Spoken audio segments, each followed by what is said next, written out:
Em nome do Pai, do Filho e do Espírito Santo. Amém.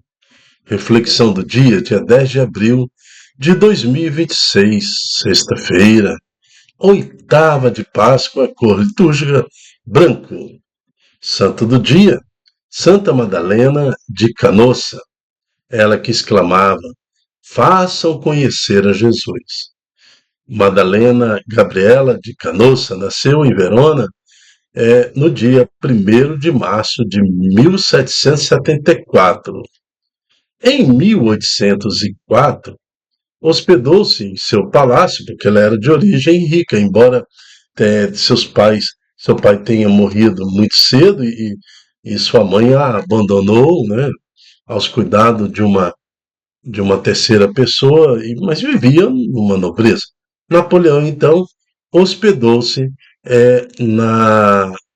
num palácio onde ela vivia, mas ela já tinha, desde a sua adolescência, uma vida religiosa, já também tiveram uma experiência num convento e estava ali aguardando uma oportunidade em Deus para abrir a sua nova ordem. E foi quando então Napoleão teve a oportunidade de conhecer e admirar Madalena Canossa e o seu zelo apostólico. Por isso ofereceu-lhe um ex-mosteiro das Agostinianas. Assim nasceu o primeiro Instituto das Famílias de Caridade, aprovado em 1816 pelo Papa Pio VII. Ali Madalena deu catecismo e assistências aos enfermos, mas, sobretudo, instituiu escolas para a educação e formação de moças. Muitas jovens foram atraídas pelo carisma de Madalena e das suas co-irmãs, que adotavam a alegria como forma de combater a tristeza, de combater todo o abandono, né, toda a violência. Então era um carisma de carisma. Querida Santa, a tua lembrança nos ensina a alegria da caridade. Não podemos viver na tristeza e no egoísmo próprio do nosso tempo. Por isso, ajuda-nos a viver a caridade para com os mais necessitados ao nosso lado e descobrir aí a face de Cristo crucificado. Amém. Santa Madalena de Canossa, rogai por nós. Vamos preparar o nosso coração para ouvirmos a palavra do Senhor. Leitura dos Atos dos Apóstolos. Naqueles dias, depois que o paralítico fora curado, Pedro e João ainda estavam falando ao povo, quando chegaram os sacerdotes, o chefe da guarda do templo e os saduceus. Estavam irritados, porque os apóstolos ensinavam o povo e anunciavam a ressurreição dos mortos na pessoa de Jesus. Eles prenderam Pedro e João e os colocaram na prisão, até o dia seguinte, porque já estava anoitecendo. Todavia, muitos daqueles que tinham ouvido a pregação acreditaram, e o número dos homens chegou a uns 5.000. No dia seguinte, reuniram-se em Jerusalém os chefes, os anciãos e os mestres da lei. Estavam presentes o sumo sacerdote Anás e também Caifás, João, Alexandre e todos os que pertenciam às famílias dos sumos sacerdotes. Fizeram Pedro e João comparecer diante deles e os interrogavam. Com que poder ou em nome de quem vós fizestes isso? Então, Pedro, cheio do Espírito Santo, disse-lhes: chefe do povo e anciãos, hoje estamos sendo interrogados por termos feito bem a um enfermo e pelo modo como foi curado. Ficai, pois, sabendo, todos vós e todo o povo de Israel, pelo nome de Jesus Cristo de Nazaré, aquele que vós crucificastes e que Deus ressuscitou dos mortos, que este homem está curado diante de vós. Jesus é a pedra que vós, os construtores, desprezastes e que se tornou a pedra angular. Em nenhum outro há salvação, pois não existe debaixo do céu outro nome dado aos homens, pelo qual possamos ser salvos. Palavra do Senhor, graças a Deus. Salmo 117. A pedra que os pedreiros rejeitaram tornou-se agora a pedra angular. Dai graças ao Senhor, porque Ele é bom, eterna é a sua misericórdia. A casa de Israel agora o diga, eterna é a sua misericórdia. Os que temem o Senhor agora o digam, eterna é a sua misericórdia. A pedra que os pedreiros rejeitaram tornou-se agora a pedra angular. A pedra que os pedreiros rejeitaram tornou-se agora a pedra angular. Pelo Senhor é que foi feito tudo isso. Que maravilhas Ele fez a nossos olhos. Este é o dia que o Senhor fez para nós. Alegremo-nos e nele exultemos.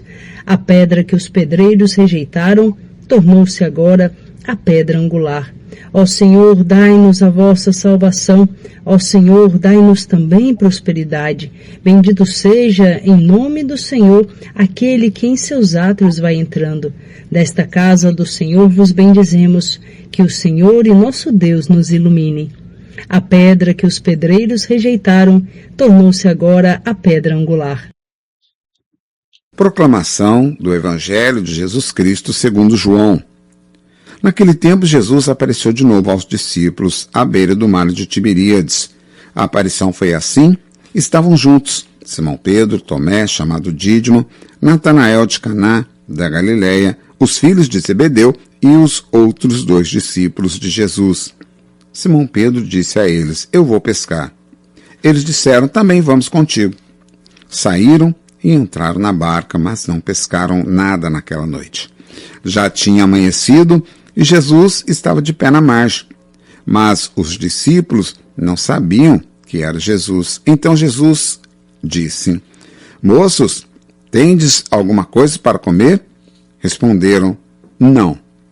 Jesus disse-lhes: Lançai a rede à direita da barca e achareis. E lançaram, pois, a rede. E não conseguiam puxá-la para fora, por causa da quantidade de peixes. Então o discípulo a quem Jesus amava disse a Pedro: É o Senhor. Simão Pedro, ouvindo dizer que era o Senhor, vestiu sua roupa, pois estava nu, e atirou-se ao mar. Os outros discípulos vieram com a barca, arrastando a rede com os peixes. Na verdade, não estavam longe da terra, mas somente a cerca de 100 metros. Logo que pisaram a terra, viram brasas acesas com peixe em cima e pão. Jesus disse-lhes: Trazei algum dos peixes que apanhastes. Então Simão subiu ao barco e arrastou a rede para a terra. Estava cheia de 153 grandes peixes.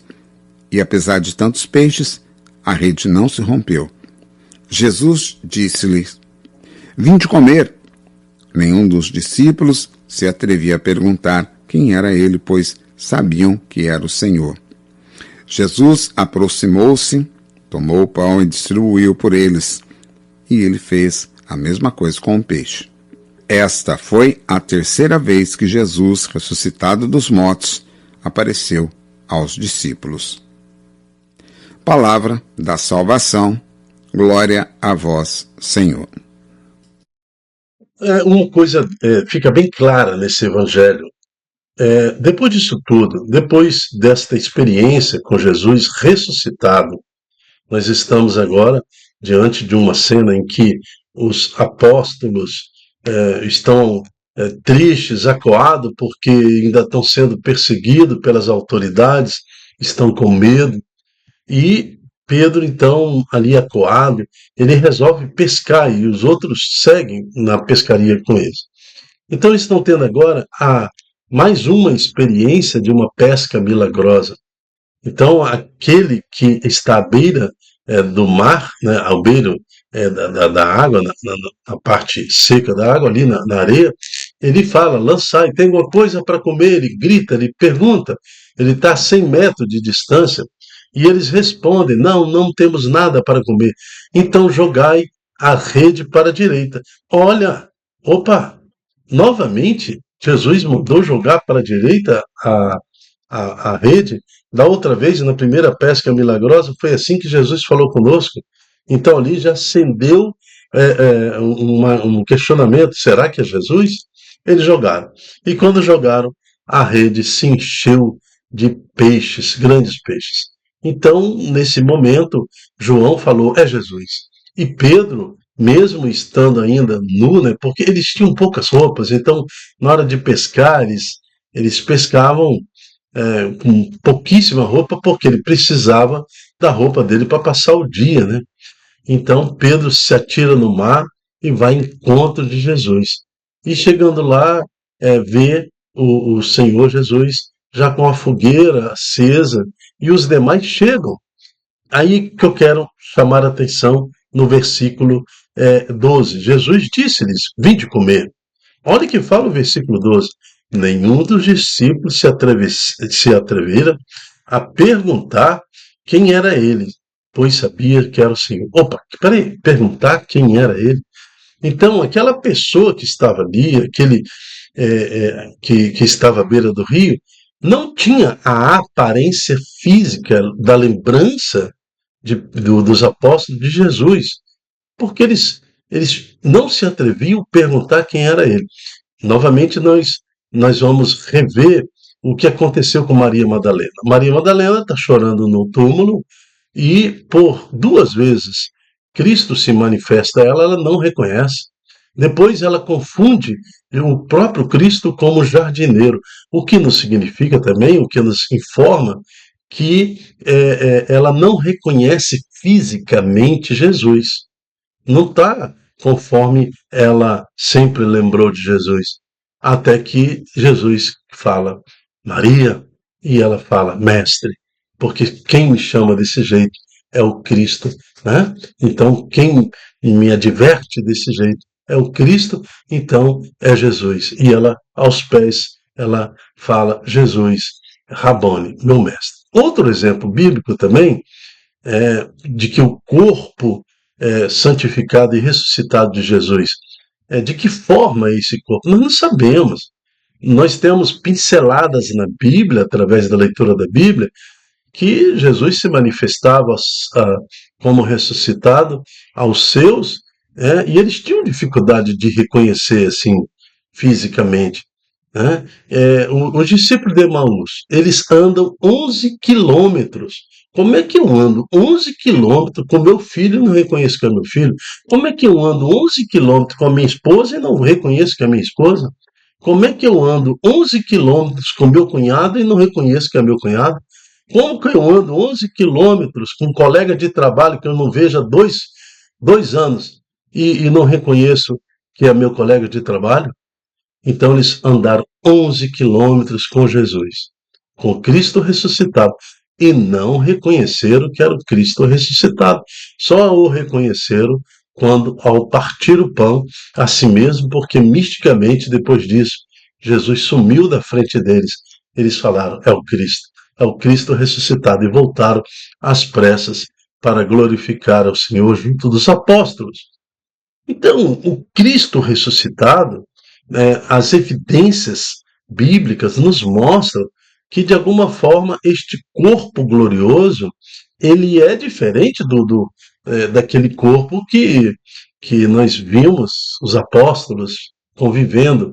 Ou então Deus se manifesta desta forma para que a igreja compreenda que o Cristo ele está no irmão, ele está, né, no próximo, no nosso coração. O Cristo ressuscitado está entre nós, né? Que fiquemos atentos, pois o Cristo ressuscitado se manifesta no nosso meio desta forma que nos ensina as Escrituras.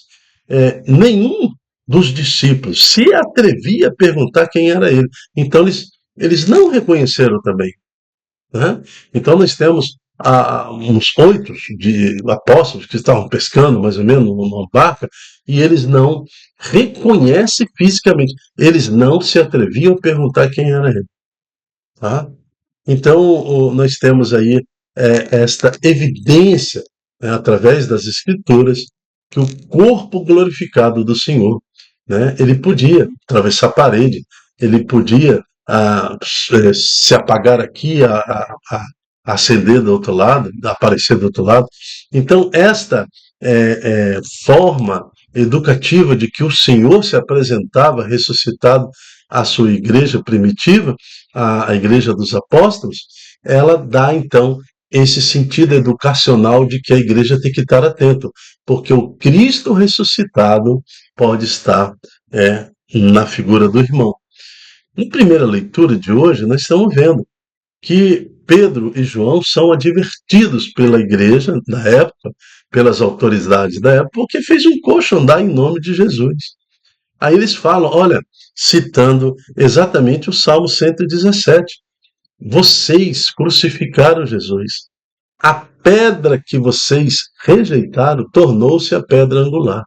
Nós curamos esse homem pelo nome de Jesus, Jesus Cristo de Nazaré, aquele que vocês crucificaram, aqueles que vocês prenderam na cruz. Então vocês cumpriram a profecia que estava no Salmo 117. A pedra que os pedreiros rejeitaram tornou-se a pedra angular.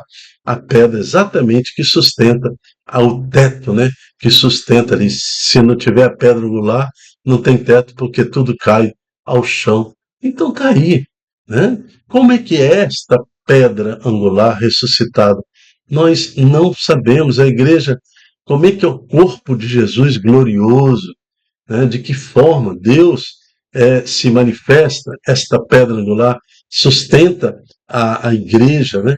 Nós temos a experiência de que essa pedra angular, que é Cristo ressuscitado, mexe com o coração de Napoleão. Napoleão foi invadir o Vaticano para destruir tudo e dominar tudo e acabar com a Igreja Católica. Lá se converte, né? Lá ele tem uma experiência mística, né? E veja que o Papa da época não era uma figura tão boa, mas ele acabou se convertendo à realidade da presença de Jesus, né? Desse Cristo ressuscitado que se manifesta gloriosamente do jeito que ele quer. Então, Napoleão, no lugar de ver o Papa, viu um mendigo, viu um pedinte, viu um homem muito humilde, né? E acaba também se convertendo, ou então admirando a fé em Cristo Jesus, a ponto de dar à Madalena de Canossa exatamente um espaço para que ela fosse anunciar Jesus Cristo. O mosteiro ela recebeu de presente, ali numa graça divina, para que ela pudesse conduzir seu esforço em anunciar Jesus Cristo. Veja que o Cristo ressuscitado, este que fala João 21, de 1 a 14, misticamente intervém ou aparece ou está conosco até os dias de hoje pelo Espírito Santo, ou de forma gloriosa, há de voltar. E quem de nós pode identificar esse Jesus que volta, né? Se ele volta glorioso, nós não sabemos, porque o estado glorioso de Jesus é diferente do estado físico, material, humano, fisiológico de que nos é relatado na Bíblia, quando Jesus esteve conosco durante 33 anos. Então, não é um estado fisiológico comum, né? É um estado glorioso. É o Cristo ressuscitado, ele que agora está sentado à direita de Deus Pai Todo-Poderoso. Isso também é uma figura de linguagem, mas é porque se ele senta no seu trono, é o fim, né?